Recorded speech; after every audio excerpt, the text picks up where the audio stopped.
The Minister for Children has announced that Oranga Tamariki is to be completely overhauled, with uplifts as we've known them put to an end and a new independent governance board installed.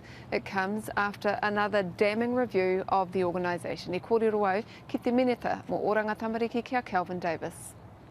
I'm just going to lift a quote out of the report. Oranga Tamariki lacks strategic direction and vision. It is self-centred and constantly looks at itself for answers. So He Pā Harakeke and other reports have called for an independent authority. Have they got that? Have you delivered that? Yes, and the advisory board that was appointed, consisting of Matt Tukaki, Dame Nader Glavish, Sir Mark Solomon and Shannon Pakura, were that independent Māori voice that have gone in.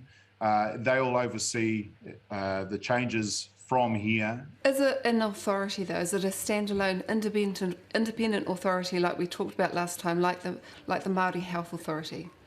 Well, no, it isn't, because there will always be a place for Oranga Tamariki, and this is about a true equitable treaty partnership where Oranga Tamariki are the enablers and communities are the decision makers, and what we have to do is resource the decisions that communities make. But Minister, you know, the last time we talked about how it needed to be an authority that wasn't part of government or had any strings attached to the agency of Oranga Tamariki, because as you know, and experts have told you, that Oranga Tamariki has failed our tamariki and our whānau and our communities for decades. Yeah, but what we're proposing is that communities make the decisions. And once communities get this ability, they are not going to relinquish it. So this is a change for Oranga Tamariki. This is a change in the system where communities get to make the decisions based on what they know is right for their tai tamariki. And communities know what is best for our people, and they've been calling for this for a long time. But it does have to be an equitable partnership. Oranga Tamariki will have its role, but communities are going to have a greater role, and it's about working together for the best interests of children and whānau.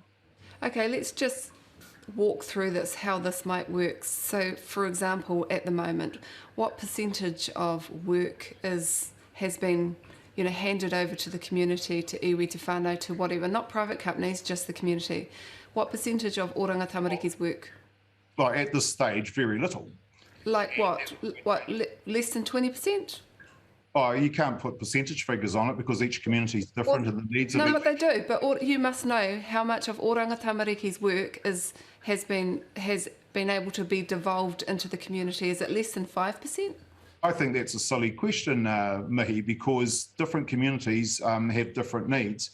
And what we're saying is that each community working alongside Oranga Tamariki will triage out. It is about working together, but there's going to be greater decision making and more resources put into the hands of communities. So that's what's important. You know, it's great to have community working for Oranga Tamariki and taking care of tamariki, but where's the power in that? Where's the authority, and how do you transfer the money, and how does it work? Well, we just announced the report yesterday, Mihi, and that's what I'm saying is that I agree entirely. It hasn't happened, and this is drawing a line in the sand, and it's a turning of the tide, and this is what we're going to be working towards over the next 5 years. There is a 5-year action plan associated with this report that is going to move the decision-making and the resources towards communities. So this new board, which is not an independent authority, will be responsible to who? So you're telling me that Dame Nader Glavish is not independent. I think that's an insult to her and to the people on the board. There is no way that she listens to anybody, and if you're telling me that she's not independent and the others aren't independent, that's an insult to them. It's about the framework, and it's about whether the framework is independent of government and its agencies, and you know that. So we can have great individuals, but we need to change the frameworks of things. So who does this board report to? They'll be accountable to basically communities, and they are going to be cracking the whip and making sure that the changes that have emerged, the action plan that has emerged from the report that they've produced are going to be implemented.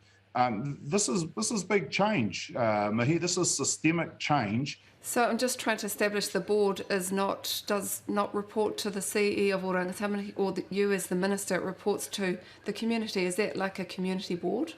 The board is going to be holding Oranga Tamariki to account. The board will be holding me to account.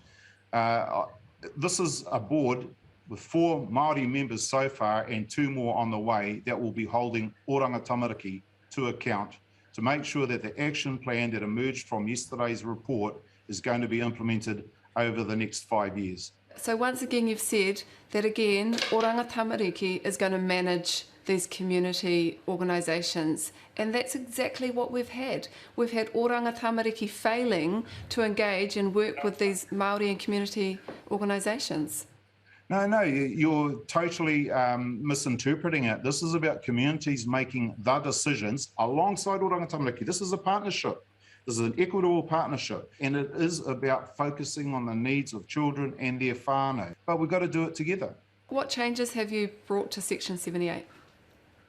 Well, we've said that Section 78, the uplifts, should only be used as the very last resort. It should not be the go-to solution. If a whānau has issues, after the community and the whānau and the hapu, the iwi, the NGOs, Oranga Tamariki have tried everything, if they determine together that the tamaiti is still in danger, that's when a Section 78 should be applied.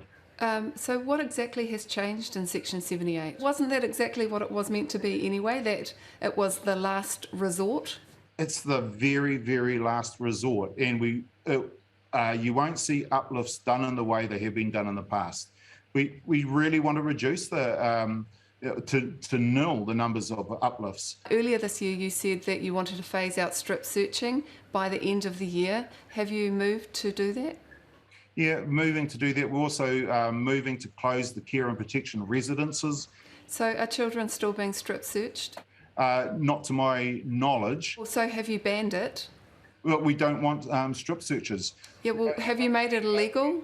Well, there hasn't been a legislative change. Well, I thought that's what you were moving to the last time that we spoke. So could you give us a final time frame that you will phase that out?